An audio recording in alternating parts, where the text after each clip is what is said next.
ಚಿಕ್ಕನಾಯಕನಹಳ್ಳಿ ತಾಲೂಕಿನ ಒಂದು ಗ್ರಾಮದ ಮಹಿಳೆಯೊಬ್ಬರು ತಿಪಟೂರಿನ ಸರ್ಕಾರಿ ಆಸ್ಪತ್ರೆಯಲ್ಲಿ ದಾಖಲಾಗಿರ್ತಾರೆ ಹೆರಿಗೆಗೆ ಅಂತ. ಹೆರಿಗೆಯಲ್ಲಿ ಒಂದು ಮಗು ಏನು ಜನನ ಆಗುತ್ತೆ, ಆ ಮಗು ಸಾವನ್ನಪ್ಪಿರುತ್ತೆ. ಈ ಒಂದು ವಿಚಾರವಾಗಿ ಏನು ಮರಣ ದೃಢೀಕರಣ ಪತ್ರವನ್ನ ಕೇಳೋದಕ್ಕೆ ಹೋದಂತಹ ಸಂದರ್ಭದಲ್ಲಿ ತಾಯಿ ಮಗು ಇಬ್ಬರಿಗೂ ಕೂಡ ಸೇರಿಸಿ ಮರಣ ಪ್ರಮಾಣವನ್ನ ಕೊಟ್ಟಿರ್ತಾರೆ. ಈ ಕುರಿತಂತೆ ಒಂದು ಬ್ರೇಕಿಂಗ್ ಲಭ್ಯವಾಗ್ತಿದೆ.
ಬದುಕಿರುವ ಮಹಿಳೆಗೆ ಮರಣ ಪ್ರಮಾಣ ಪತ್ರ ಕೊಟ್ಟ ತಿಪಟೂರು ಸರ್ಕಾರಿ ಆಸ್ಪತ್ರೆ.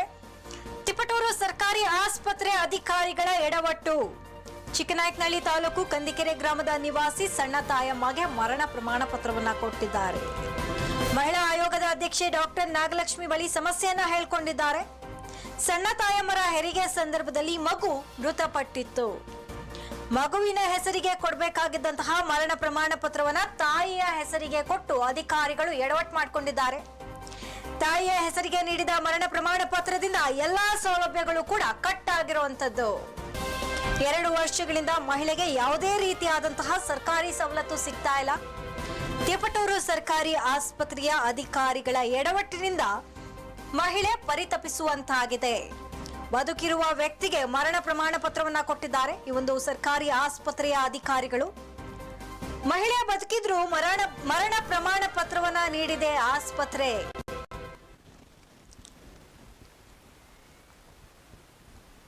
ಚಿಕ್ಕನಾಯಕನಹಳ್ಳಿ ತಾಲೂಕು ಕಂದಿಕೆರೆ ಗ್ರಾಮದ ನಿವಾಸಿ ಸಣ್ಣ ತಾಯಮ್ಮ ಹೆರಿಗೆಗಾಗಿ ತಿಪಟೂರು ಸರ್ಕಾರಿ ಆಸ್ಪತ್ರೆಯಲ್ಲಿ ದಾಖಲಾಗಿರ್ತಾರೆ. ಹೆರಿಗೆಯಾದ 3 ದಿನದ ನಂತರ ಮಗು ಸಾವನ್ನಪ್ಪಿರುತ್ತೆ. ಸಾವನ್ನಪ್ಪಿದ ನಂತರ ತಾಯಮ್ಮ ಏನಿರ್ತಾರೆ ಮಹಿಳೆ, ಅವರು ಮರಣ ಪ್ರಮಾಣ ಪತ್ರಕ್ಕಾಗಿ ಅರ್ಜಿಯನ್ನ ಸಲ್ಲಿಸಿರ್ತಾರೆ. ಒಂದು ಆಸ್ಪತ್ರೆಯಲ್ಲಿ ಅರ್ಜಿಯನ್ನ ಕೋರುತ್ತಾರೆ. ಆದರೆ ಈ ಒಂದು ಆಸ್ಪತ್ರೆಯಲ್ಲಿ ತಾಯಿಯ ಹೆಸರಿಗೆ ಮರಣ ಪ್ರಮಾಣ ಪತ್ರವನ್ನ ಕೊಟ್ಟಿದ್ದಾರೆ. ಅಲ್ಲಿ ಸಾವನ್ನಪ್ಪಿರುವಂತದ್ದು ಮಗು, ಆದರೆ ಮರಣ ಪ್ರಮಾಣ ಪತ್ರವನ್ನ ಕೊಟ್ಟಿರೋದು ತಾಯಿಯ ಹೆಸರಿಗೆ. ಈ ರೀತಿಯಾದಂತಹ ಅಧಿಕಾರಿಗಳ ಎಡವಟ್ಟಿನಿಂದ ಈ ಒಂದು ಮಹಿಳೆಗೆ ಏನೆಲ್ಲ ಸೌಕರ್ಯ ಸಿಗ್ಬೇಕಾಗಿತ್ತು, ಗೃಹಲಕ್ಷ್ಮಿ ಯೋಜನೆ ಆಗಿರ್ಬೋದು, ಒಂದಷ್ಟು ಸರ್ಕಾರದಿಂದ ಏನೆಲ್ಲ ಸೌಲಭ್ಯ ಸಿಗ್ತಾ ಇತ್ತು, ಎಲ್ಲವೂ ಕೂಡ ಕಟ್ ಆಗಿದೆ. ಸುಮಾರು 2 ವರ್ಷಗಳಿಂದ ಯಾವುದೇ ರೀತಿಯಾದಂತಹ ಸೌಲಭ್ಯ ಸಿಗ್ತಾ ಇಲ್ಲ. ಯಾಕಂದ್ರೆ ಮಹಿಳೆ ಸಾವನ್ನಪ್ಪಿದ್ದಾರೆ ಅಂತ ದೃಢೀಕರಣ ಆಗಿದೆ ಈ ಒಂದು ಮರಣ ಪ್ರಮಾಣ ಪತ್ರದಲ್ಲಿ. ಅಧಿಕಾರಿಗಳ ಎಡವಟ್ಟಿನಿಂದ ಎಷ್ಟೆಲ್ಲ ಸಮಸ್ಯೆ ಆಗುತ್ತೆ ನೋಡಿ.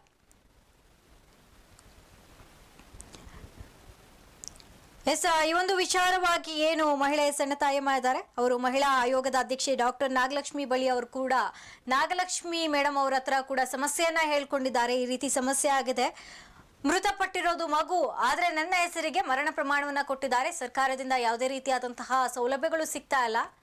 ಇದರಿಂದ ನನಗೆ ಸಾಕಷ್ಟು ಸಮಸ್ಯೆ ಆಗ್ತಾ ಇದೆ. ಈ ಒಂದು ಸಮಸ್ಯೆಗೆ ಯಾರು ಕಾರಣರಾದ್ರೂ ಅಧಿಕಾರಿಗಳು ಅವರ ವಿರುದ್ಧ ಕ್ರಮವನ್ನ ಜರುಗಿಸಿಕೊಡ್ಬೇಕು, ನನಗೆ ನ್ಯಾಯವನ್ನ ಒದಗಿಸಿ ಕೊಡಿ ಅಂತ ಮನವಿಯನ್ನ ಕೂಡ ಮಾಡ್ಕೊಂಡಿರುವಂತದ್ದು. ಇದು ತಿಪಟೂರು ಸರ್ಕಾರಿ ಆಸ್ಪತ್ರೆ ಅಧಿಕಾರಿಗಳ ಎಡವಟ್ಟು.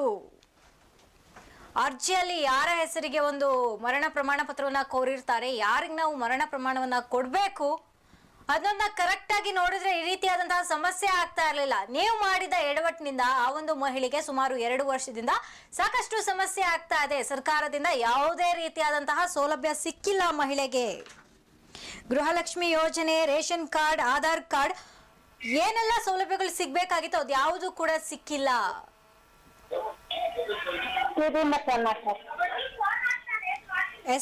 ಈ ಕುರಿತಂತೆ ಮಾತನಾಡಲಿಕ್ಕೆ ಏನು ನೊಂದ ಮಹಿಳೆ ಸಣ್ಣ ತಾಯಮ್ಮ ಇದ್ದಾರೆ, ದೂರವಾಣಿ ಸಂಪರ್ಕದಲ್ಲಿದ್ದಾರೆ, ಮಾತನಾಡ್ಸೋಣ. ಮೇಡಮ್ ನಮಸ್ತೆ. ನಮಸ್ತೆ ಮೇಡಮ್. ಮೇಡಮ್, ಈ ರೀತಿಯಾಗಿ ನಿಮ್ಮ ಹೆಸರಿಗೆ ಒಂದು ಮರಣ ಪ್ರಮಾಣ ಪತ್ರವನ್ನ ಈ ಒಂದು ಆಸ್ಪತ್ರೆಯಲ್ಲಿ, ತಿಪಟೂರು ಸರ್ಕಾರಿ ಆಸ್ಪತ್ರೆಯಲ್ಲಿ ನೀಡಿರುವಂತದ್ದು, ನೀವ್ ಯಾವಾಗ ನೋಡ್ಕೊಂಡ್ರಿ ಇದನ್ನ ಅಂತ? ಇದು ಗೃಹಲಕ್ಷ್ಮಿ ಬಂತಲ್ಲ ಮೇಡಮ್ ಅವರೇ, ಹಾ ಅವಾಗ ನೋಡ್ಕೊಂಡಿದ್ದು, ಅವಾಗ ಗೊತ್ತಾಯ್ತು ಮೇಡಮ್ ಅವರೇ. ನೀವ್ ಅದನ್ನ ಇಸ್ಕೊಂಡ್ ಬಂದಾಗ್ಲೂ ಕೂಡ ನೋಡಿರ್ಲಿಲ್ವಾ ಒಂದು ದಾಖಲಾತಿನ? ದಾಖಲಾತಿ ಅದನ್ನ ಕೊಟ್ಟಿರ್ಲಿಲ್ಲ ಮೇಡಮ್ ಅವರೇ. ಗೃಹಲಕ್ಷ್ಮಿ ಮಾಡ್ಸಕ್ ಹೋದ್ವಲ್ಲ, ಅವಾಗ ತಾಲೂಕ್ ಆಫೀಸಲ್ಲಿ ಅದು ಈ ತರ ಆಗೈತೆ, ಅದಕ್ಕೆ ನಿಮ್ಗೆ ಗೃಹಲಕ್ಷ್ಮಿ ಗೊತ್ತಾ ಇಲ್ಲ ಅಂತ ಹೇಳಿ ಇದು ಚೆಕ್ ಲಿಸ್ಟ್ ಎತ್ಕೊಟ್ರು ಮೇಡಮ್ ಅವರೇ ಅಲ್ಲೊಂದ. ಅದಾದ ನಂತರ ನೀವು ಯಾರನ್ನ ಹೋಗಿ ಪ್ರಶ್ನೆ ಮಾಡಿದ್ರಿ ಮೊದಲ ಬಾರಿಗೆ? ಇದು ಹೋಗಿ ತಾಲೂಕ್ ಆಫೀಸಲ್ಲೇ ಕೇಳಿವು ಮೇಡಮ್ ಅವರು. ಏನ್ ಹೇಳಿದ್ರು? ಹಲೋ, ಏನ್ ಹೇಳಿದ್ರು ಮೇಡಮ್ ತಾಲೂಕ್ ಆಫೀಸಲ್ಲಿ? ತಾಲೂಕ್ ಆಫೀಸಲ್ಲೇ ಕೇಳಿವು. ಏನ್ ಹೇಳಿದ್ರಲ್ಲಿ ಅಧಿಕಾರಿಗಳು? ಇದು ಆಸ್ಪತ್ರೆ ಬಗ್ಗೆ ಹೋಗ್ತೇಳಿ, ಇಲ್ಲಿ ನಮ್ದು ಆಗಲ್ಲ, ಸರ್ ಮಾಡಕ್ ಆಗಲ್ಲ ಅಂದ್ರು. ನೀವ್ ಆಸ್ಪತ್ರೆ ಬಳಿ ಹೋಗಿರ್ಲಿಲ್ವಾ? ಹೋಗಿದ್ದು ಮೇಡಮ್ ಅವರು. ಏನ್ ಹೇಳಿದ್ರು ಆಸ್ಪತ್ರೆಯಲ್ಲಿ ಅಧಿಕಾರಿಗಳು? ಏನ್ ಹೇಳಿದ್ರು ಅಲ್ಲಿ? ಯಾಕೆ ಈ ರೀತಿ ಸಮಸ್ಯೆ ಆಯ್ತು ಅಂತ ಹೇಳಿದ್ರು? ಹಲೋ ಮೇಡಮ್, ನನ್ನ ಧ್ವನಿ ಕೇಳಿಸ್ತಾ ಇದ್ಯಾ? ಕೇಳಿಸ್ತಾ ಐತೆ ಮೇಡಮ್. ಆಸ್ಪತ್ರೆ ಅಧಿಕಾರಿಗಳು ಏನ್ ಹೇಳಿದ್ರು ಅಂತ? ಅವು ಅಲ್ಲಿ ಇನ್ಫಾರ್ಮ್ ಮಾಡಕ್ ಆಗಲ್ಲ, ನಮ್ ಕೈಲಿ ಆಸ್ಪತ್ರೆಗೆ ಹೋಗ್ಬೇಕು ಅಂದ್ರು. ಇವಾಗ ನೀವು ನಾಗಲಕ್ಷ್ಮಿ ಮೇಡಮ್ ಅವ್ರ ಬಳಿ ಕೂಡ ನೀವು ಸಮಸ್ಯೆಯನ್ನ ಹೇಳ್ಕೊಂಡಿದ್ದೀರಾ, ಏನ್ ಹೇಳಿದ್ರು ಮೇಡಮ್ ಅವರು? ಮೇಡಮ್ ಅವರು ಆಮೇಲೆ ಮುಂಜಾನೆ ಫೋನ್ ಮಾಡಿ ಟೆಸ್ಟ್ ರೆಡಿ ಮಾಡ್ಕೊಡ್ರಿ ಅಂತ ಹೇಳಿದ್ರು ಮೇಡಮ್ ಅವರು. ಎಷ್ಟ್ ದಿನದಲ್ಲಿ ಸರಿ ಹೋಗುತ್ತಂತೆ? ಏನ್ ಹೇಳಿದ್ರು? ಅದಕ್ಕೆ ರೆಸ್ಪಾನ್ಸ್ ಏನ್ ಸಿಕ್ಕಿದೆ? ತಿರ್ಗಾ ಆಸ್ಪತ್ರೆ ಆಧಾರ್ ಕಾರ್ಡ್ ಇಸ್ಕೊಂಡು ಕಳ್ಸಿರು ಮೇಡಮ್ ಅವ್ರೆ, ರೆಡಿ ಮಾಡ್ಕೊಡ್ತೀವಿ ಅಂತವ. ಸುಮಾರು ಎಷ್ಟ್ ದಿನದಲ್ಲಿ ಹೋಗಿ ನೀವೆಲ್ಲ ಡಾಕ್ಯುಮೆಂಟ್ಸ್ ಅನ್ನ ಕೊಟ್ಟು ಬಂದಿದ್ದು ಮ್ಯಾಮ್? ಈಗ ಶನಿವಾರ ದಿವಸ ಕೊಟ್ಟು ಬಂದು ಮೇಡಮ್ ಅವ್ರೆ. ಎಷ್ಟ್ ದಿನದಲ್ಲಿ ಸಿಗುತ್ತಂತೆ ನಿಮ್ಗೆಲ್ಲ ಸೌಲಭ್ಯಗಳು? ನೋಡ್ಬೇಕು, ಇನ್ನು ನೋಡ್ತೀವಿ, ಫೋನ್ ಮಾಡ್ತೀವಿ ಅಂತ ಹೇಳಿದ್ರು ಮೇಡಮ್ ಅವ್ರೆ. ಓಕೆ ಮ್ಯಾಮ್, ಧನ್ಯವಾದಗಳು ನಿಮ್ಮೆಲ್ಲ ಡೀಟೇಲ್ಸ್. ಏನು ಇವರು ಗೃಹಲಕ್ಷ್ಮಿ ಯೋಜನೆ ಜಾರಿಗೆ ತಂದಂತಹ ಸಂದರ್ಭದಲ್ಲಿ ಏನು ಗೃಹಲಕ್ಷ್ಮಿ ಯೋಜನೆಗೆ ಅರ್ಜಿ ಸಲ್ಲಿಸೋದಕ್ಕೆ ಹೋಗಿದ್ರು, ಅಲ್ಲಿ ಆನ್ಲೈನ್ ಅಲ್ಲಿ ಗೊತ್ತಾಗಿದೆ ನೀವು ಬದುಕಿಲ್ಲ, ನೀವು ಸತ್ತಿದ್ದೀರಾ ಅಂತ ಇಲ್ಲಿ ದೃಢೀಕರಣ ಆಗಿದೆ. ನಿಮ್ಮ ಹೆಸರಲ್ಲಿ ಮರಣ ಪ್ರಮಾಣ ಪತ್ರ ವಿತರಣೆ ಆಗಿರುವಂತದ್ದು ನೀವು ನೋಡ್ಕೊಂಡಿಲ್ಲ, ಹಾಗಾಗಿ ನಿಮ್ಗೆ ಯಾವುದೇ ರೀತಿಯಾದಂತಹ ಸೌಲಭ್ಯ ಸಿಗೋದಿಲ್ಲ. ಅವಾಗ ಆ ಒಂದು ಮಹಿಳೆ ನೋಡ್ಕೊಂಡು ನನ್ನ ಮಗುವಿನ ಹೆಸರಿಗೆ ಕೊಡ್ಬೇಕಾಗಿದ್ದಂತಹ ಮರಣ ಪ್ರಮಾಣ ಪತ್ರವನ್ನ ನನ್ನ ಹೆಸರಿಗೆ ಕೊಟ್ಟಿದ್ದಾರೆ ಅಂತ ಆಗ ನೋಡ್ಕೊಂಡಿದ್ದಾರೆ. ಅದಾದ ನಂತರ ತಾಲೂಕು ಪಂಚಾಯತ್ಗೆ ಹೋಗಿ ಕೇಳಿರುವಂಥದ್ದು. ಅದಾದ ನಂತರ ಸರ್ಕಾರಿ ಆಸ್ಪತ್ರೆಗೆ ಹೋಗಿ ಪ್ರಶ್ನಿಸಿದಾಗ ಎಲ್ಲೂ ಕೂಡ ಸಮಸ್ಯೆ ಸರಿ ಹೋಗಿಲ್ಲ. ಅದಾದ ನಂತರ ಏನು ಇಂತಹ ಸಮಸ್ಯೆಗಳಿಗೆ ಮಹಿಳೆಯರ ವಿಚಾರವಾಗಿ ಪ್ರತಿಯೊಂದು ಸಂದರ್ಭದಲ್ಲೂ ಕೂಡ ಧ್ವನಿ ಎತ್ತುವಂತಹ ಮಹಿಳಾ ಆಯೋಗದ ಅಧ್ಯಕ್ಷೆ ಡಾಕ್ಟರ್ ನಾಗಲಕ್ಷ್ಮಿ ಮೇಡಮ್ ಅವರ ಬಳಿ ಹೋಗಿ ತನ್ನ ಸಮಸ್ಯೆಯನ್ನ ಹೇಳ್ಕೊಂಡಂತಹ ಸಂದರ್ಭದಲ್ಲಿ ಅವರು ಈ ಒಂದು ಸಮಸ್ಯೆಗೆ ಸ್ಪಂದಿಸಿ ನಿಮ್ಮ ಸಮಸ್ಯೆ ಆದಷ್ಟು ಬೇಗ ಸರಿ ಹೋಗುತ್ತೆ ಅಂತ ದೂರವಾಣಿ ಸಂಬಂಧಪಟ್ಟವರಿಗೆ ಕೂಡ ದೂರವಾಣಿ ಕರೆ ಮಾಡಿ ತಿಳಿಸಿದ ನಂತರ ಆದಷ್ಟು ಬೇಗ ಸಮಸ್ಯೆಯನ್ನು ಸರಿಪಡಿಸಿಕೊಳ್ಬೇಕು ಅಂತ ಕೂಡ ತಿಳಿಸಿರುವಂತದ್ದು. ಈ ಕುರಿತಂತೆ ಹೆಚ್ಚಿನ ಡೀಟೇಲ್ಸ್ ಅನ್ನ ಕೊಡೋದಕ್ಕೆ ನಮ್ಮ ಪ್ರತಿನಿಧಿ ದೂರವಾಣಿ ಸಂಪರ್ಕದಲ್ಲಿದ್ದಾರೆ. ಈ ಒಂದು ಸಮಸ್ಯೆ ಏನಾಗಿದೆ ಸರ್? ಎಷ್ಟು ದಿನದಿಂದ ಆಗಿದೆ? ಯಾಕೆ ಒಂದು ನೋಡ್ಕೊಂಡಿರ್ಲಿ, ಯಾಕೆ ಇಷ್ಟೊಂದು ನಿರ್ಲಕ್ಷ್ಯ ಅಂತ ಒಂದು ಸರ್ಕಾರಿ ಆಸ್ಪತ್ರೆಯಲ್ಲಿ? ರಮ್ಯ, ಇದು ಚಿಕ್ಕನಾಯಕನಹಳ್ಳಿ ತಾಲೂಕು ಅಂದನ್ಕೆರೆ ಹೋಬಳಿಲಿ ಜಾಣೇರು ಅಂತ ಒಂದು ಗ್ರಾಮ ಬರುತ್ತೆ. ಅಲ್ಲಿ ಸಣ್ತಾಯಮ್ಮ ಮತ್ತು ಲಕ್ಷ್ಮಯ್ಯ ಅಂತ ದಂಪತಿಗಳು ಇರ್ತಾರೆ. ಅವರು ತಮ್ಮ 2ನೇ ಮಗು ಡೆಲಿವರಿಗೋಸ್ಕರ ಚಿತ್ತೂರು ಗೌರ್ಮೆಂಟ್ ಹಾಸ್ಪಿಟ್ಲಿಗೆ ಅಡ್ಮಿಟ್ ಆಗ್ತಾರೆ.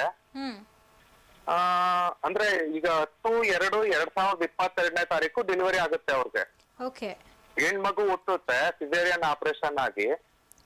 ಬಟ್ ಅದು 3 ದಿನಕ್ಕೆ ಡೆತ್ ಆಗುತ್ತೆ ಮಗು. 3 ದಿನಕ್ಕೆ ಡೆತ್ ಆದ್ರೆ ಏನಾಯ್ತು, ಅಂದ್ರೆ ಡೆತ್ ಆಯ್ತು, ಡಿಸ್ಚಾರ್ಜ್ ಆಗಿ ಮನೆಗ್ ಬಂದ್ರು ಇವ್ರು. ಡಿಸ್ಚಾರ್ಜ್ ಆದ್ಮೇಲೆ ಏನಾಯ್ತು, ಈಗ ಅವ್ರಿಗೆ ಈ ಗೃಹಲಕ್ಷ್ಮಿ ಕಾರ್ಡ್ ಬಂತಲ್ಲ, ಅವಾಗ ಇವ್ರದ್ದು ಕಾರ್ಡ್ ಲ್ಯಾಪ್ಸ್ ಆಗುತ್ತೆ. ಯಾಕೆ ಲ್ಯಾಪ್ಸ್ ಆಯ್ತು ಅಂತ ಕಾರಣ ಕೇಳಿದ್ರೆ ಅಂದ್ರೆ ತಂಬು ಏನೋ ಇಂಪ್ರೆಷನ್ ಗೊತ್ತಾಗ್ತಾ ಇರಲ್ಲ ಅವ್ರಿಗೆ. ಅವಾಗ ಎಲ್ಲ ಚೆಕ್ ಮಾಡಿದ್ರೆ ಅವರು ಡೆತ್ ಆಗಿ 2 ವರ್ಷ ಆಗಿದೆ ಅಂತ ಡೆತ್ ಸರ್ಟಿಫಿಕೇಟ್ ಬಂದಿದೆ. ಎಲ್ಲ ವಿಚಾರ ಗೊತ್ತಾಯ್ತು. ಇವರು ನಂತರ ತಾಲೂಕು ಪಂಚಾಯತ್ಗೆ ಹೋಗ್ತಾರೆ. ಅದಾದ ನಂತರ ಸರ್ಕಾರಿ ಆಸ್ಪತ್ರೆಗೂ ಕೂಡ ಹೋಗಿ ಪ್ರಶ್ನಿಸ್ತಾರೆ, ಎಲ್ಲೂ ಕೂಡ ಸರಿ ಹೋಗೋದಿಲ್ಲ. ಈಗ ಸದ್ಯಕ್ಕೆ ಡಾಕ್ಟರ್ ನಾಗಲಕ್ಷ್ಮಿ ಮೇಡಮ್ ಅವರು ಹೇಳಿರೋ ಪ್ರಕಾರ ಸುಮಾರು ಎಷ್ಟು ದಿನದಲ್ಲಿ ಸಮಸ್ಯೆ ಸರಿ ಹೋಗುತ್ತೆ?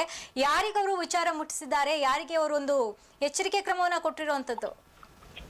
ಮೇಡಮ್, ಅವರು ತುಂಬಾ ಅಂದ್ರೆ ಖನಿಜ ಭವನಕ್ಕೂ ಹೋಗಿದ್ದಾರೆ, ಪ್ರತಿಯೊಬ್ಬರನ್ನು ಕಾಂಟ್ಯಾಕ್ಟ್ ಮಾಡಿದಾರೆ. ಆದ್ರೂ ಅವ್ರಿಗೆಲ್ಲೂನು ನಾಳೆ ಬನ್ನಿ ನಾಡಕ್ ಬನ್ನಿ, ನಮಗ್ ಸಂಬಂಧಪಟ್ಟಿಲ್ಲ ಅಂತ ಚಿಕ್ಕನಾಯಕನಹಳ್ಳಿ ಹೇಳ್ತಾರೆ. ಚಿತ್ತೂರ್ಗೆ ಹೋದ್ರೆ ನೀವು ಚಿಕ್ಕನಾಯಕನಹಳ್ಳಿ ವಾಸ ಇರೋದು ಅಲ್ಲಿ ಮಾಡಿ ಅಂತ ಅಲ್ಲಿ ಚಿತ್ತೂರಲ್ಲಿ ಹೇಳ್ತಾರೆ. ಇದೇ ತರ ಸುಮಾರು 6 ತಿಂಗಳಿಂದ. ಯಾಕೆಂದ್ರೆ ಅವ್ರು ಈ ಸಂತಾಮ ಇದಾರಲ್ಲ ಅವ್ರ ಗಂಡಂಗೆ ಎಡಗೈ ಸ್ವಾಧೀನದಲ್ಲಿಲ್ಲ ಮೇಡಮ್ ಅವ್ರಿಗೆ. ಆಮೇಲೆ ಅವ್ರಿಗೆ 1 ಇಂಚುನು ಜಮೀನ್ ಇಲ್ಲ. ಈಗ ವಾಸ ಇರೋದನು ಬೇರೆಯವ್ರಿಗೆ ಬಾಡಿಗೆ ಕಟ್ಕೊಂಡು ವಾಸ ಇದಾರೆ ಅವರು. ಎಸ್ ಚೇತನ್, ನಾಗಲಕ್ಷ್ಮಿ ಮ್ಯಾಮ್ ಅವ್ರು ಏನ್ ಹೇಳಿದ್ರು ಈ ಒಂದು ಸಂಬಂಧಪಟ್ಟ ವಿಚಾರವಾಗಿ? ಅದೇ ನಾಗಲಕ್ಷ್ಮಿ ಮೇಡಮ್ ಅವರು ಸಂಬಂಧಪಟ್ಟವ್ರ ಹತ್ರ ಫೋನಲ್ಲಿ ಮಾತಾಡಿದ್ದಾರೆ, ಆದಷ್ಟು ಬೇಗ ಬಗೆಹರಿಸ್ಕೊಡ್ತೀವಿ ಅಂತ ಹೇಳಿದ್ದಾರೆ ಇಲಾಖೆಯವರು. ಸರಿ ಹೋಗ್ಬೋದು ಈ ಒಂದು ಸಮಸ್ಯೆ. ಅದೇ 2 days ಅಲ್ಲಿ ಸರಿ ಮಾಡ್ಕೊಡ್ತೀವಿ ಅಂತ ಹೇಳಿದ್ರು ಮೇಡಮ್. ಆಲ್ರೆಡಿ ನಾಗಲಕ್ಷ್ಮಿ ಮೇಡಮ್ ಅವ್ರಿಗೆ ಹೇಳಿ 4 ದಿನ ಆಯ್ತು, 4 ದಿನ ಆಗಿದೆ ನಾಗಲಕ್ಷ್ಮಿ ಮೇಡಮ್ ಅವ್ರು ಹೇಳಿ. ಆದ್ರೂ ಇಲ್ಲಿವರೆಗೂ ಅವ್ರಿಗೆ ಏನು, ಯಾಕೆಂದ್ರೆ ಅವರು ತುಂಬಾ ಬಡ ಕುಟುಂಬ ಮೇಡಮ್ ಅವರು. ಓಕೆ ಓಕೆ, ಒಂದು ಸುದ್ದಿಯನ್ನ ಫಾಲೋ ಅಪ್ ಮಾಡಿ ಅಮೋಕ್ ಟಿವಿಯಿಂದ ಒಂದು ಮಹಿಳೆಗೆ ನ್ಯಾಯ ಸಿಗುವಂತಹ ಕೆಲಸ ಆಗಲಿ ಅಂತ ಹೇಳ್ತಾ ಧನ್ಯವಾದಗಳು ನಿಮ್ಮೆಲ್ಲ ಡೀಟೇಲ್ಸ್ಗಾಗಿ. ಏನು ತಿಪಟೂರು ಸರ್ಕಾರಿ ಆಸ್ಪತ್ರೆ ಅಧಿಕಾರಿಗಳಿಂದ ಎಡವಟ್ಟಾಯಿತು, ಇದರಿಂದ ಮಹಿಳೆಗೆ ಸಾಕಷ್ಟು ಸಮಸ್ಯೆ ಉಂಟಾಗಿದೆ. ಎಲ್ಲ ಸರ್ಕಾರಿ ಸೌಲಭ್ಯಗಳು ಕೂಡ ಕಟ್ ಆಗಿರುವಂಥದ್ದು. ಸುಮಾರು ಇವಾಗೇನು ಡಾಕ್ಟರ್ ನಾಗಲಕ್ಷ್ಮಿ ಮ್ಯಾಮ್ ಮಹಿಳಾ ಆಯೋಗದ ಅಧ್ಯಕ್ಷೆ ಅವರು ಏನೋ ಒಂದು ಸೂಚನೆಯನ್ನ ಕೊಟ್ಟಿದ್ದಾರೆ. ಸುಮಾರು ಇನ್ನೊಂದು 2 ದಿನದಲ್ಲಿ ಏನು ಸರಿ ಹೋಗುತ್ತೆ ಈ ಒಂದು ಸಮಸ್ಯೆ ಅಂತ ಹೇಳಿದ್ದಾರೆ. ಎಷ್ಟು ದಿನದಲ್ಲಿ ಸರಿ ಹೋಗುತ್ತೆ ಕಾದ್ ನೋಡ್ಬೇಕಾಗಿದೆ.